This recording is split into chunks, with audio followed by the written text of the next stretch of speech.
ഏതായാലും KSRTC കഴിഞ്ഞു, ഇനി അത് KSEBയിലേക്കൊന്ന് വരാമെന്നിരുന്നു. അവിടെ ചെയർമാനായി ചെയർമാൻ ആൻഡ് മാനേജിങ് ഡയറക്ടറായിട്ട് പോകുന്നു. യഥാർത്ഥത്തിൽ നമ്മുടെ KSEBയുടെ പ്രയോറിറ്റികൾ എന്താണ്? ഇതിൽ പവർ ജനറേഷനാണോ അതോ പവർ ഡിസ്ട്രിബ്യൂഷനാണോ? എന്താണ് KSEBയുടെ പ്രയോറിറ്റി ആയിട്ട് പൊതുവെ കണക്കാക്കപ്പെടുന്നത്? KSEBയുടെ പ്രയോറിറ്റി പവർ പർച്ചേസാണ്.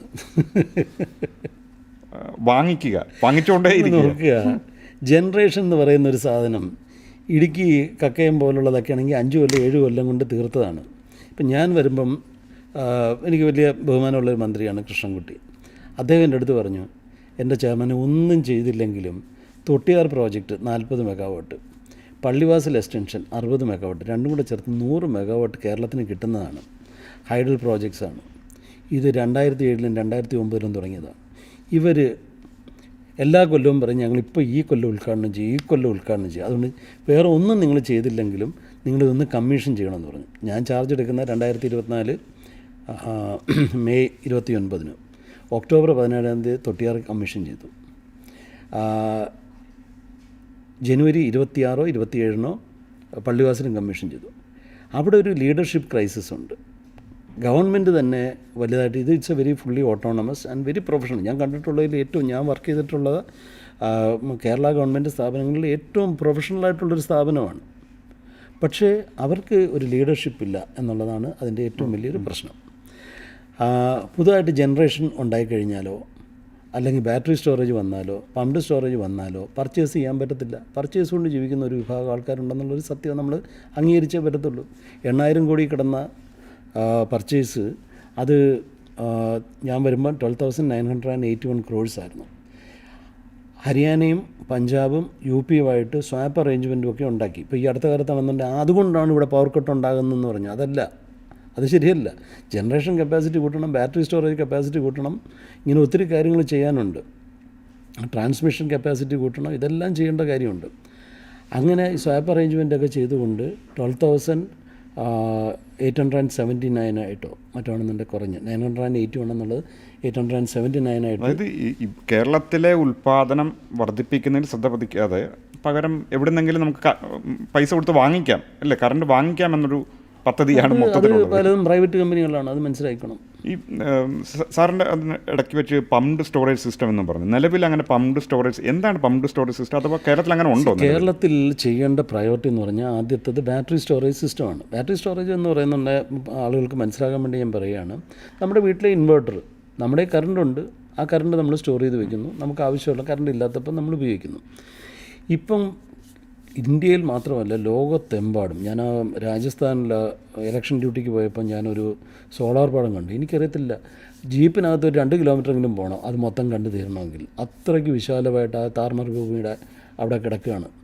അപ്പം ഇതല്ല, ആസ് ലോ ആസ് ഒരു യൂണിറ്റിന് 20 പൈസ വരെ വന്ന സമയമുണ്ട്. ഞാനിരിക്കുന്ന സമയത്ത് തന്നെ 20 പൈസ വരെ പകൽ ഒരു യൂണിറ്റ് വരുന്നുണ്ട്. ഇനി 3.5 ലക്ഷത്തോളം വീടുകളിലാണെന്നുണ്ടെങ്കിൽ സോളാർ ഉള്ളത് കാരണം നമ്മുടെ കൺസംഷൻ അവിടെ ആ സൈഡിലോട്ട് കുറയ്ക്കുന്നത്. പക്ഷേ അത് സ്റ്റോർ ചെയ്യാൻ പറ്റത്തില്ല, it is on the LT side. അപ്പോൾ എന്താണ് നമ്മൾ ചെയ്യേണ്ടത്? നമ്മളൊരു ബാറ്ററി സ്റ്റോറേജ് ഉണ്ട്. അപ്പോൾ ഞാനിരുന്ന സമയത്ത് 2 പ്രോജക്റ്റിന് ഞാൻ ടെൻഡർ വിളിച്ചു. മയിലാട്ടിയിൽ 500 മെഗാവാട്ടും പിന്നെ പോത്തങ്കോട് ഉൾപ്പെടെ 4 സബ്സ്റ്റേഷനിൽ 500 മെഗാവാട്ട്. ബ്രഹ്മപുരം 97 ഏക്കറുള്ളതാണ്. 97 ഏക്കറിനകത്തുള്ളതിനകത്തും അവിടെയും ഞാൻ ടെൻഡറിനുള്ള നടപടികൾ സ്വീകരിച്ചിട്ടാണ് ഞാൻ പോയത്. അപ്പം ഇതുകൂടാതെ കായംകുളത്തെ NTPC അവർ റിവൈവ് ചെയ്യണമെന്ന് പറഞ്ഞു. കായംകുളത്തെ NTPCയിൽ റിവൈവ് ചെയ്താണ് ഞങ്ങളൊരു കണ്ടീഷൻ വെച്ചു. 2000 മെഗാവാട്ടെങ്കിലും ബാറ്ററി സ്റ്റോറേജ് അവർ സ്ഥാപിക്കണം. ഇതുവരെ അതിനുള്ള നടപടി NTPC ആയിട്ടുള്ള ഇഷ്യൂസ് ഇതുവരെ അവർ തീർത്തിട്ടില്ല. അപ്പോൾ 3500 മെഗാവാട്ട് ബാറ്ററി സ്റ്റോറേജാണ് നമ്മുടെ ഇവിടുത്തെ LT സൈഡിലുള്ള ഈ സോളാറും എല്ലാം കൂടെ 1200 മെഗാവാട്ടായിരുന്നു ഞാൻ ഇറങ്ങുന്ന സമയത്തുണ്ടായിരുന്നത്. അപ്പോൾ ഇത് നമുക്ക് പുറത്തുനിന്ന് കൊണ്ടുവന്നോ അല്ലെങ്കിൽ ഇൻറ്റേർണലായിട്ടോ നമ്മുടെ ഡാമുകളിലൊക്കെ സോളാർ പ്ലാന്റ് ഇട്ട് സ്റ്റോർ ചെയ്യാവുന്നതാണ്. വൈകുന്നേരം നമുക്ക് ഇത് ഉപയോഗിക്കാം. നമ്മൾ ഏതാണ്ട് 1200 കോടി രൂപയാണ് പവർ ഗ്രിഡ് കോർപ്പറേഷന് അവരുടെ ട്രാൻസ്മിഷൻ ലൈൻ ഉപയോഗിച്ചിട്ട് കറണ്ട് കൊണ്ടുവരുന്നതിന് ഉപയോഗിക്കുന്നത്. അതിനേക്കാൾ ഉപരി അത് പവർ കൊണ്ടുവരുന്നതിന് കഞ്ചഷൻ ഉണ്ടാകും. നമ്മുടെ റോഡ് പോലെ തന്നെ വണ്ടി എല്ലാം കൂടെ വന്നു കഴിഞ്ഞ് കഴിഞ്ഞാൽ കഞ്ചഷൻ ഉണ്ടാകും, നമുക്ക് കിട്ടത്തില്ല. ചിലപ്പോൾ നമുക്ക് വാങ്ങിക്കാൻ തന്നെ കറണ്ട് കാണത്തില്ല. ഇപ്പം 10 രൂപയ്ക്ക് മേളിൽ വാങ്ങിക്കാനായിട്ട് റെഗുലേറ്ററി കമ്മീഷൻ അനുമതി കൊടുത്തിട്ടുണ്ടാവും. പിന്നെ ട്രാൻസ്മിഷൻ ചാർജസ്, ഇതിനിടെ എവിടെയെങ്കിലും ഒരു ലൈൻ പൊട്ടിയിട്ടുണ്ടെന്നുണ്ടെങ്കിൽ അതിൻ്റെ പ്രശ്നങ്ങൾ, ഇതൊക്കെ ഉള്ളതുകൊണ്ട് ഇൻറ്റേർണലായിട്ട് നമ്മൾ സ്റ്റോർ ചെയ്യണമെന്നുണ്ടാവും. അപ്പം ബാറ്ററി സ്റ്റോറേജ് ഇപ്പോൾ എന്തായാലും മുന്നോട്ട് പോകുന്നുണ്ട്. പക്ഷേ NTPCയുടെ ഇഷ്യൂ ഇതുവരെ തീർന്നിട്ടില്ല. എൻ്റെ അടുത്ത സുഹൃത്താണ് രാജമാണിക്യത്തിൻ്റെ ശ്രദ്ധ ഞാനിത് പെടുത്തിയിട്ടുണ്ട്. മന്ത്രിയുടെ അടുത്തും അദ്ദേഹത്തിന് എനിക്കറിയാവുന്നതുകൊണ്ട് ഞാൻ പറഞ്ഞത് NTPCയുടെ ഇഷ്യൂസ് സോർട്ട് ചെയ്യണം, you will have to store.